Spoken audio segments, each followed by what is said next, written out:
Hi friends, ನಮ್ಮನೆ ಅಡುಗೆ ಮತ್ತು ವಿಚಾರ ಚಾನಲ್ಗೆ ಸ್ವಾಗತ. ನಾನಿವತ್ತು ಸಿಂಪಲ್ಲಾಗಿ ಮನೆಯಲ್ಲಿ ನಾವು ಹೇಗೆ ಮಾಡ್ತೀವಿ ನೋಡಿ, ಬೆಂಡೆಕಾಯಿ ಪಲ್ಯನ ಅದನ್ನ ತೋರಿಸ್ತಾ ಇದ್ದೀನಿ. ಬನ್ನಿ ಹೇಗೆ ಮಾಡೋದು ಅಂತ ನೋಡೋಣ. ಬೆಂಡೆಕಾಯಿನ ಚೆನ್ನಾಗಿ ತೊಳ್ಕೊಂಡಿದ್ದೀನಿ.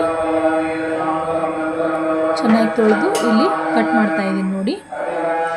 ಮುಂದ್ಗಡೆ ಆಮೇಲೆ ಹಿಂದ್ಗಡೆ ಎರಡು ತೆಗೆದು ಕಟ್ ಮಾಡ್ತಾ ಇದ್ದೀನಿ.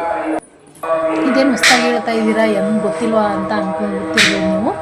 ಆದರೂ ನಾನು ಹೇಗೆ ಮಾಡ್ತಿದ್ದೀನಿ ಅದನ್ನ ಹೇಳಲೇಬೇಕಲ್ವ, ಅದಕ್ಕೆ ಮುಂದೆ ತೆಗೆದು ಕಟ್ ಮಾಡಬೇಕು ಅಂತ ಹೇಳ್ತಾ ಇದ್ದೀನಿ ಅಷ್ಟೇ. ನಾರ್ಮಲಾಗಿ ಎಲ್ಲರೂ ಹೆಂಗೆ ಮಾಡ್ತಾರೆ ನೋಡಿ, ಹಂಗೆ ಮಾಡಿದ್ದೀನಿ.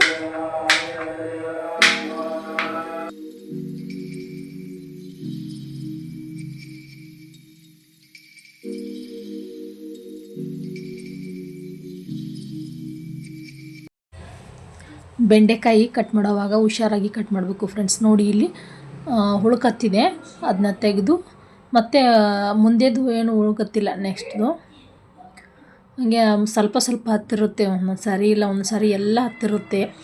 ನೋಡಿ ತೆಗೆದು ಸ್ವಲ್ಪ ಲೇಟ್ ಆದರೂ ಪರವಾಗಿಲ್ಲ, ಕಟ್ ಮಾಡಬೇಕು.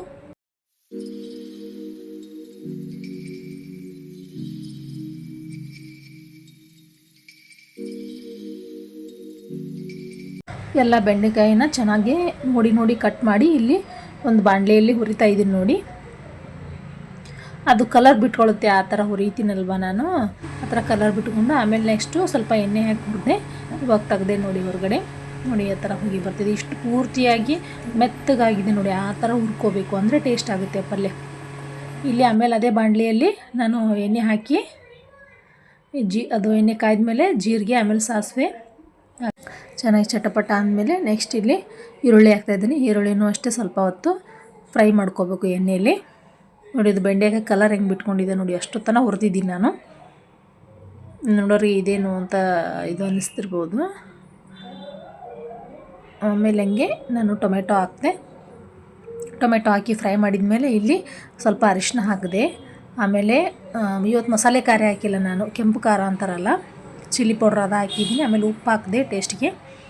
ಹಾಕಿ ಇಲ್ಲಿ ನಾನು ಬೆಂಡೆಕಾಯಿನ ಹಾಕಿ ನೋಡಿ ಫ್ರೈ ಮಾಡ್ತಾಯಿದ್ದೀನಿ, ಚೆನ್ನಾಗೆಲ್ಲ ಮಿಕ್ಸ್ ಮಾಡ್ತಾಯಿದ್ದೀನಿ. ಇನ್ನೇನು ಇದನ್ನ ಜಾಸ್ತಿ ಹೊತ್ತೇನು ಫ್ರೈ ಮಾಡಿದ್ವಿಲ್ಲ, ಅದಕ್ಕೆ ಇದಕ್ಕೆ ಶೇಂಗಾ ಪೌಡ್ರು ಇಲ್ಲಾಂದ್ರೆ ಕೊಬ್ಬರಿ ಹಾಕಿದರೆ ತುಂಬ ಟೇಸ್ಟ್ ಆಗುತ್ತೆ ಫ್ರೆಂಡ್ಸ್. ನಾನು ಶೇಂಗಾ ಪೌಡ್ರು ಮಿಕ್ಸಿಗೆ ಹಾಕಿದ್ದು ಖಾಲಿಯಾಗಿತ್ತು, ಅದಕ್ಕೆ ನಾನು ಹಂಗೆ ಮಾಡಿದೆ. ಚೆನ್ನಾಗಾಗಿತ್ತು. ನೀವು ಮಾಡ್ಕೊಳ್ಳಿ, ಮನೇಲಿ ತಿಂದ್ಕೊಳ್ಳಿ. Thank you friends. ಹೀಗೆ ಸಪೋರ್ಟ್ ಮಾಡ್ತಾಯಿರಿ. ಹಾಗೆ ಒಂದಿಷ್ಟು ಜನ ಸಬ್ಸ್ಕ್ರೈಬ್ ಆಗಿ ಆಮೇಲೆ ಸಬ್ಸ್ಕ್ರೈಬ್ ಆಗ್ತಾಯಿದ್ದೀರಾ ಫ್ರೆಂಡ್ಸ್. ಪ್ಲೀಸ್ ಹಾಗೆ ಮಾಡಬೇಡಿ, ಸಪೋರ್ಟ್ ಮಾಡಿ. Thank you.